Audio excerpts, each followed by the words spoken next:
So you wanna be a picture book writer, then you gotta write picture books.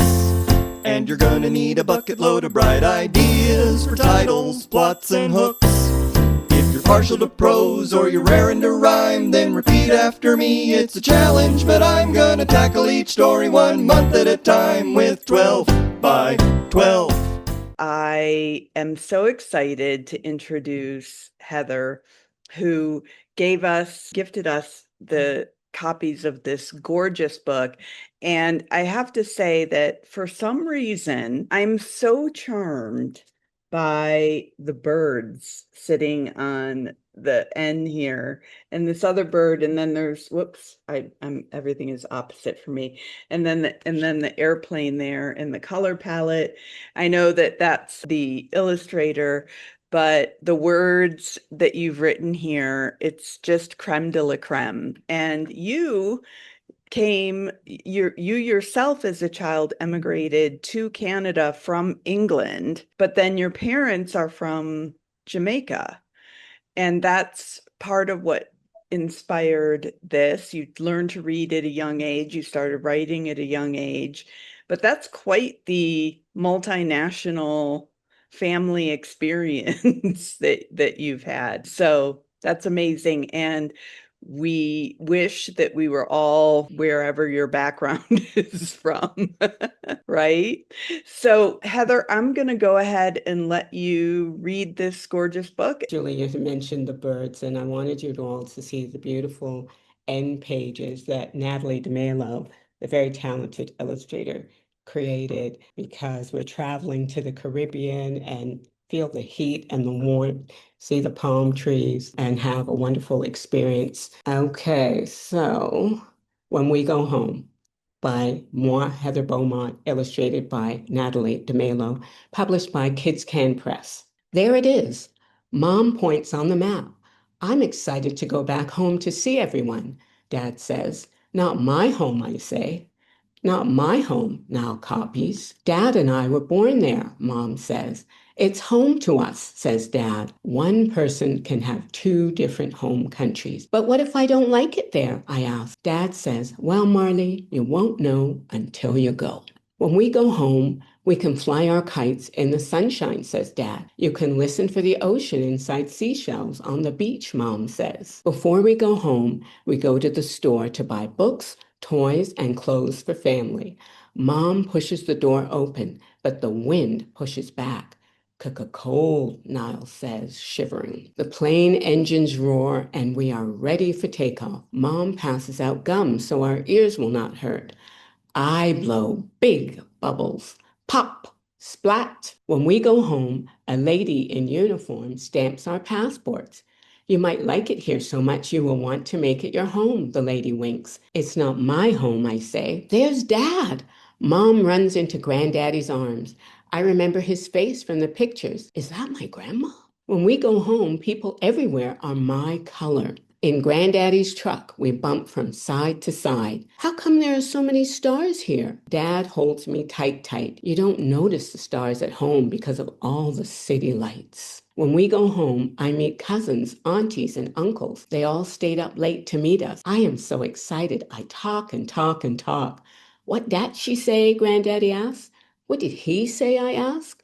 Mom explains my words to them and their sing-song words to me. We all laugh because our words sound so different. Yay. It is so beautiful. And one thing I noticed right away when I read this book is all of the sensory details. You really make use of everything, the food, the taste and the smells and the sounds and you have the onomatopoeia in there and how everything looks and feels different. You really feel drawn in to the setting of the book in this world. And it's so childlike. I love the tight, and it cracked me up about them not understanding each other. Hillary is saying the emotional through line is so clear. So we were talking before we started about how you had a bit of a different journey publishing this book, given that it's the Canadian market and a Canadian publisher. So did you want to tell us a little bit about that? Right. Well, I'm based in Toronto, Canada.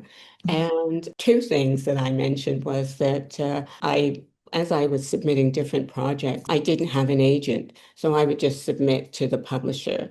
And I don't know what other people's experience is. I know a lot of people do have agents, but I feel in Canada, because they're trying to encourage Canadian artists, it makes it a little bit easier that you can just send your work directly to a Canadian publisher because they're looking for Canadian content. So in 2021, a friend of mine told me about an opportunity where a publisher was looking for more Black creators. And Kids Can Press, who published this book, they're under Chorus Entertainment, which also has an animation arm. So both the animated company Nelvana and Kids Can Press were looking to discover new talent. So I sent in this manuscript. And I sent it in November 2021. And in March of 2022, Kathleen Keenan, the editor, contacted me and said they were considering me for what they were calling a Black talent incubator. So if they accepted me into it, then they would meet with me, and she did. She met me 4 times. And we looked over the manuscript and we did line edits and we talked about changing certain pages and we talked about the refrain. Maybe in some cases, she felt, let's take it out here so it can have more impact on another page. We talked about the design of the book. It was a great opportunity because we talked about books. She talked about books she's edited. I talked about books I love. Sometimes she would say, what do you think of this book? And it had won awards. And I'd say, no, it does nothing for me. And then I would say, I like this book. And she'd say, no, it doesn't work for me. But I mean, that's how it is. It's also subjective. So Right. it went to acquisitions, I would say, in April. And then that's where the journey began, where I learned about the behind the scenes, I guess, of publishing, because up until that moment, I had been submitting my manuscripts and not having much success. Mm-hmm. Mm-hmm. And you talked about having to, go through the contract on your own and all of that. Do you think that, I mean, honestly, the book is so beautiful. I couldn't imagine it in the hands of any other publisher or illustrator, right? But would you continue doing that, like submitting your manuscripts directly, or would you ultimately like to get an agent? Well, I have this discussion with friends who are writers. Well, first of all, what I did not have an agent, but I had a literary consultant. So she Mm, reviewed the contract for me to, as I say, to protect me, right? I think anyone who's signing a contract, especially, if you're a writer, I mean, I find contracts really boring. And whenever you get to a contract, you think, why did I do this? I mean, you loved the work, you loved creating, but to have to look at that stupid contract and then they keep giving it to you to review it because they make changes. So you have to look at it over and over again, and it's so dry and dull. So even though I had someone who reviewed it for me, I would still have to look over the changes all the time, right? But for now, I'm happy to just have someone to hire to look over the contract. This is just how I feel. I could be wrong, but I just feel I prefer to just create at my own pace. And then if someone likes my work, I'll look for someone to review the contract. yeah, I'm so glad you mentioned that though, because I do think that it can be a pitfall for people. I just beg everyone, please take Heather's advice. And if you don't have an agent and you get a publishing contract, find somebody to review it with you. Don't sign it without understanding everything that's in it. And I like that you found somebody who's a literary consultant, so someone who understands the publishing industry and the publishing business and all of that. In fact, a question just came in from Beth, who is also Canadian and wants to know how you found the literary consultant. Well, a friend of mine who's a published author had recommended her to me, and she had apparently worked with a number of children's book authors. So I contacted her, and I had to wait a while for her because she was busy. So that was very tense because, I'm wondering, how long will the publishing company wait for me? But it all worked out. So a number of people have commented on the refrain, "When we go home," right?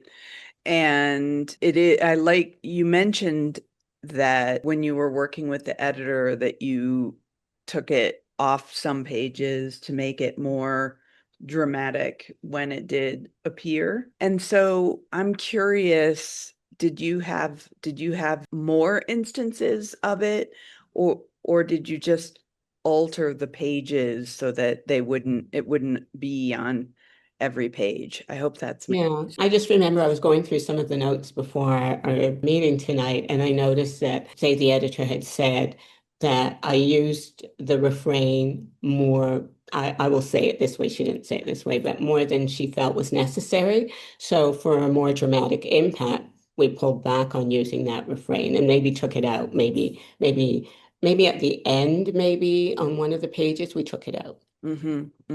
Okay. And was that the title of the book all along? That's interesting that you asked this question because it went through so many different drafts and revisions. And so initially it was called When We Go Home. Then at one point I called it When We Go Home to JA. Then I called it, when I submitted it to them, I called it My Two Home Countries. And I did that because I thought maybe that will get their attention, right? And so when it went to acquisitions and everyone talked about it, they liked it best as When We Go Home. And I said, that's great, because that was the original title. Do it together so never you fear. It's a handy little way to help you kick into gear. You're amazing, exciting. Look out, 'cause you're writing 12 by 12. 12 manuscripts. 12 by 12. 12 picture books. 12 by 12.